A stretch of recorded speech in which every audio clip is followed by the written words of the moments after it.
সময়ের আবর্তে আবারও এসে গেল ইসলামিক ক্যালেন্ডারের পবিত্রতম মাস রমজান। বিশ্বজুড়ে কোটি কোটি মুসলিম প্রতি বছরের মতো এবারও রমজান পালন করছেন। ইসলামের পবিত্র গ্রন্থ কোরআন নাজিল হয়েছিল এই রমজান মাসেই। এ সময় মুসলিমদের জন্য মাসব্যাপী রোজা রাখা বাধ্যতামূলক এবং এটি ইসলামের 5টি স্তম্ভের একটি। সাধারণত সুস্বাস্থ্যের অধিকারী মানুষদের রোজা রাখতে হয়। অসুস্থ, বয়ঃসন্ধি পার না হওয়া শিশু, গর্ভবতী, স্তন্যদায়ী মা বা ঋতুস্রাব চলমান নারী এবং যারা সফররত ব্যক্তিদের জন্য রোজার অব্যাহতি থাকে। যেহেতু রোজা থাকা অবস্থায় কোনো পানাহার করা যায় না, তাই এ মাস জুড়েই প্রাধান্য পায় রোজা শুরুর আগে সেহরি বা সুহর এবং সমাপ্তির জন্য ইফতার। কোন ধরনের খাবার ক্ষুধা ও তৃষ্ণা নিবারণে এবং মাস জুড়ে সচল থাকতে সাহায্য করতে পারে? সুপ্রিয় দর্শক বন্ধুরা, আসুন জেনে নেই সেহরিতে কি কি খাবার খাবেন।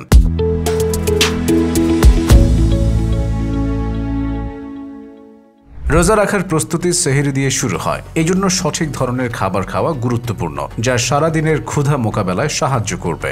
রমজানে জটিল শর্করা জাতীয় খাবার খেতে হবে। জটিল শর্করা জাতীয় খাবার খেলে রোজা রেখেও সারা দিন এনার্জি পাওয়া যেতে পারে। ভাত, চিরা, ওটস, চাপাতি, রুটি এসব জটিল শর্করা জাতীয় খাবার সেহরিতে খাওয়া যেতে পারে। ওটস বা চিরা খেলে তার সঙ্গে ফল যুক্ত করুন। দুধ, ফল, চিরা বা ওটস মিলিয়ে খেলে ভালো লাগবে। তাছাড়া স্বাস্থ্যকর হবে। সারাদিন রোজা রাখার পর শরীরে পানি শূন্যতা কাজ করে। প্রোটিন আপনাকে দীর্ঘক্ষণ ক্ষুধা থেকে দূরে রাখতে পারে। সেহরিতে প্রোটিন সমৃদ্ধ খাবার খেলে অনেকক্ষণ আপনার পেটের ক্ষুধা কম থাকবে। এমনটি অবশ্যই ইতিবাচক। পিওর প্রোটিনের ক্ষেত্রে মুরগির মাংস সবচেয়ে ভালো। এছাড়া সম্ভব হলে মাছ খাওয়া যেতে পারে। সাহারিতে সামর্থ্য ও শরীরের চাহিদা অনুসারে আঁশ জাতীয় খাবার গ্রহণ করা প্রয়োজন। লাল চাল, লাল আটা, শাকসবজি, ডাল জাতীয় শস্য, সিমের বিচি, মটরশুঁটি প্রভৃতি। আঁশ জাতীয় খাবার ধীরে হজম হয়, ফলে ক্ষুধা অনুভব কম হয় এবং পর্যাপ্ত শক্তি পাওয়া যায়। সাহারিতে পরিমিত আহার গ্রহণ করা ভালো। ভাতের পরিমাণ কমিয়ে শাকসবজি এবং মাছ, মাংস ও অন্যান্য তরকারি গ্রহণ করা উচিত হবে। প্রতিদিনের আমিষের চাহিদা পূরণে ও দেহের ক্ষয় পূরণে ছোট